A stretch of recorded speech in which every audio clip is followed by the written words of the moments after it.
All right, welcome back to epic22. We are following up with another player interview, and we do have the one, the only, the legend himself in Emperor from mYinsanity. So, I mean, we're going to just go through a few bits of how things have gone so far to an extent, but we'll start off with kind of what were your expectations coming into the event, firstly?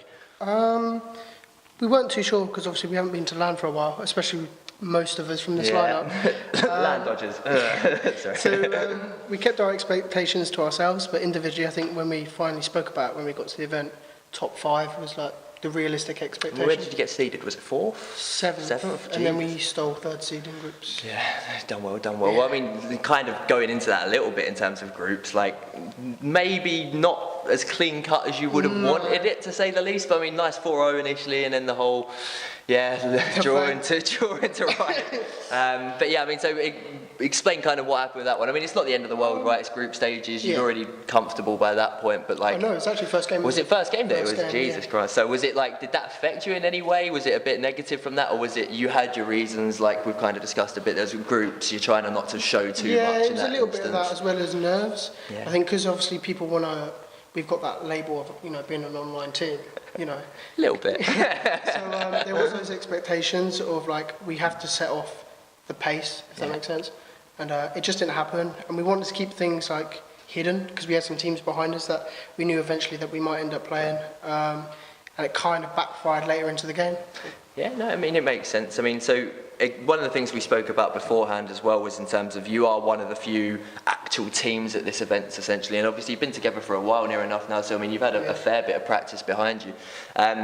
Would you say it's difficult for an actual team coming into an event like Epic when it's predominantly full of mixes? Like, does it change the way that you play? Do you then have to kind of counteract and start trying to play that puggy style a bit more yourselves because of that's the way that they're playing as well? I think it's getting more challenging for UK teams, because more and more of the scene is becoming mixes. Yeah. It's a sad thing to say, but I think you've got to be careful, because you get sucked into playing as a mix, and you play reactively, and I think that's what that happened towards when we played CX later into the bracket. Sure. I mean, we played some proper teams earlier on, and you can kind of get away with what you've set up. But as soon as you go to the higher standard of mixes as well, especially. I think it's a learning curve for us, especially because we don't get to compete against those type of players too often. Yeah, no, it makes sense. I mean, at the end of the day, there's still stuff that you can pick up from it, and you can learn in terms of how then to react in certain scenarios from that point onwards, I guess. Yeah, but yeah, going through it, so I mean, once we got out of groups, besides the kind of slightly iffy start with against Norris and Co, shall we say, but yeah, you went up against the Ghost mix, essentially, which was a like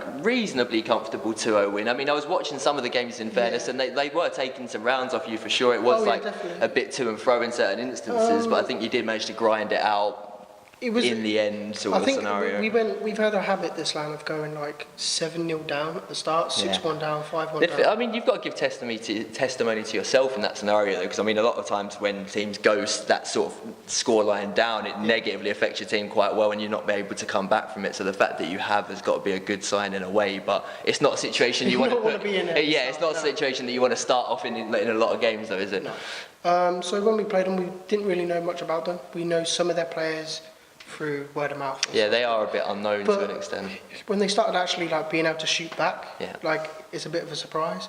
So then we just took things a little bit slower, but I think their inexperience showed in how they read the game. Yeah. So when we started going behind, we changed things up, and then it was kind of like a cruise from there. Yeah. We've had an awful habit of not winning pistols as well. I think we've won 1 pistol round all round. I mean, again, it's like the same scenario to what you said. It's a testimony to that you can still claw it back, but you're putting yourselves in such a negative deficit from the outset that you're just having to always claw it back. But then after that, you went up against Cryptic, so it was like Monster and Co, wasn't it? Another 2-0 victory for that. How did that play out? Was it comfortable? Was it a bit hit and miss? Vito didn't go quite how we expected. We expected them to pick Train, which is one of our stronger maps. And we know they favoured it, and they threw a spanner in the works by picking Mirage. But they ended up turning around and saying we picked it because we watched your game against the team that we drew against. So that went in our favour. We won 11-4 first half, I think, and then just had to take a pause at 11-11. We kind of, again, 7 rounds in a row. And then second map was Inferno. And it's been a good map in prac, but just we were on each other's backs. Like, I don't know how to explain, because it's our first LAN together, some passive aggressive comments, you don't need to be happening. So you just, as captain, you've got to tell them to shut up. and then just grind it out the way. Would you say that you mentioned it yourself a little bit in terms of maybe being known as a bit more of an online team, whether it be lack of events or whatever it necessarily is? Would you say that it's been a bit of a difficulty in terms of then coming into LAN, in terms of like the differences of how you deal with scenarios once games have had, and if you do have those issues, like have you been able to sort them out quite decently and calmly in those scenarios, or has it been a bit? It's been rocky, Sure. because I think when things don't go our way online, people go away from the keyboard and they're out of each other's faces. You take a break and you get out of it, yeah, but here, you have to confront it straight and away. It's not been too bad, but I think we'll just take it all as a learning curve, and everything's kind of gone smoothly so far. Yeah. So. Well, I mean, literally, kind of as you're saying, I mean, after the Cryptic win, then obviously you went on to face CEX, who are pretty much expected to be one of the finalists to this event anyway. And with players like Smooya and whatnot on there, it's always going to be a difficult one no matter what. How did that game play out for you, and was there anything in it in particular that you thought like you guys should have done better with in particular? We started off well compared to like the rest of the games that we've played. We went like 4-2 up on first map, and then like 4-2 up on the second.